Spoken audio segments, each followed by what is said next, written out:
Thanks for joining me as I travel the world, going from fine dining through to street food and local specialties, all in an effort to find the world's best seafood. Tonight we're heading to Hana, Jurin, which is my favorite casual Japanese. It's on a major busy road, which is why this intro was so noisy I had to voice over it. I say casual, but you do need a booking. This one books out and they're strict about their times. They say they open at 6, we were 2 minutes early, and there was already a line of people waiting for their table. So it's not a huge place. There's a downstairs though. Up here you can see they have like a teppanyaki bar and they used to make okonomiyaki there. And then the sushi bar right here. I chose this seat in the back corner so can film. Now, taking a look at the menu. Like any good restaurant, a whole bunch of daily specials based on what was good at the fish market. Credit card surcharges, minimum order $30 per person. All kinds of salads, and the kitchen downstairs does heaps of great stuff.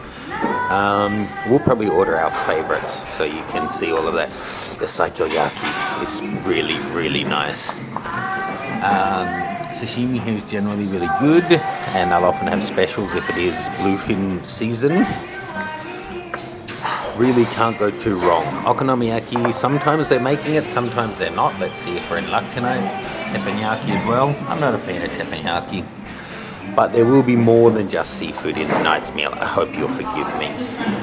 I've never had this, but they do order have a sushi course with starter, sushi, salad, soup.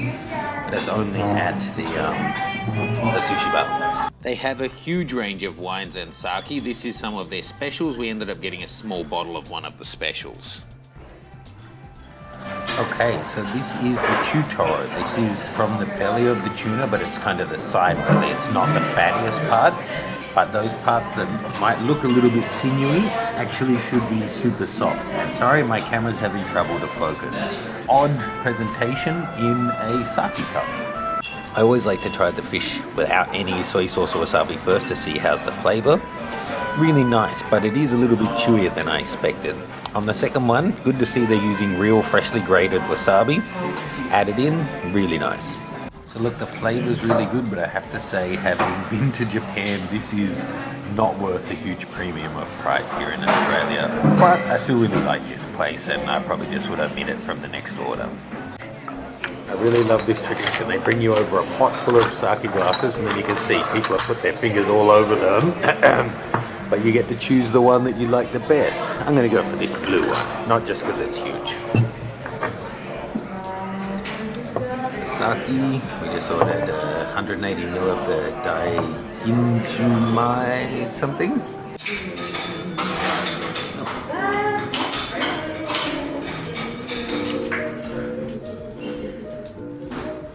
So this is miso marinated fish, white fish like the cod.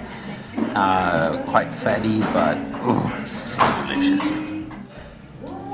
So it comes with a single big piece of pickled daikon radish, which was really nice, and the fish, oh my god, melt in your mouth. The miso marinade is a lot milder than other restaurants, but I would put this up with the best miso marinated cod anywhere. It just melt in the mouth, so good. Okay, here we go with the deluxe sashimi. This is 10 different kinds, 2 pieces of each, perfect for sharing if you're someone who enjoys sharing. We've got all the traditional ones there, all the common ones anyway. We've also got flathead, scallop, octopus, grouper, akami. So this is the akami, the red tuna. This is tuna belly, where they transition into the belly. Of course, salmon. Looks like this has been dressed. Yep, both of those dressed in different kinds of oil. Oh, that's a truffle oil. Okay, let's have a go. So on this kind of a platter, I like to go from the lighter flavors to the heavier. So far, so good. The flathead and the kingfish both were outstanding, and the little butterfly was too. This is the kingfish, nice juicy slice. Okay, now a little unusual putting seaweed inside the scallop like that, and then truffle oil. And yeah, I agree with my wife, the truffle oil is too strong a flavour for the delicate scallop. I think it works pretty well with the octopus though. Taking a look at the two kinds of tuna, I actually prefer the akami. It's got more of the tuna flavour. I really don't fancy the really fatty one, but you can see this, it is quite sinewy. Even looking at that one, I can tell that's going to be a bit chewy. But otherwise, the fish has all been fantastic flavours. Let's see if I'm right. Of course, I hope I'm wrong. Chewy as. The next dish has arrived though. This is the sea urchin sashimi, so that's should be hopefully a whole sea urchin, maybe not. And then some seaweed to wrap it up in. And one of our absolute favourites, this is the scallop dumpling, shao mai. And it's got a little dab of mustard on the side, and then you pour a little soy saucy vinegary on the top, and it's just the bomb. Okay, so the scallop dumplings are so light, they've always been good when we have them here. It's a mix of fish and scallop, I think, inside. Sea urchin is great. Really light and fluffy, good flavour, but still, considering the price you're paying, it's a tiny dish. Just jumping back to the sashimi we haven't finished yet. They'll often cut the prawn into two pieces like this.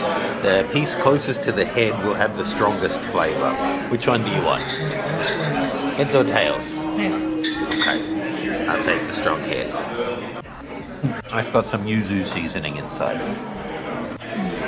So as you can see, all the dishes here are quite small. This one only came with 4 little slices of the nori, but this is shiso leaf, and it's not a bad match itself. Shiso is just delicious.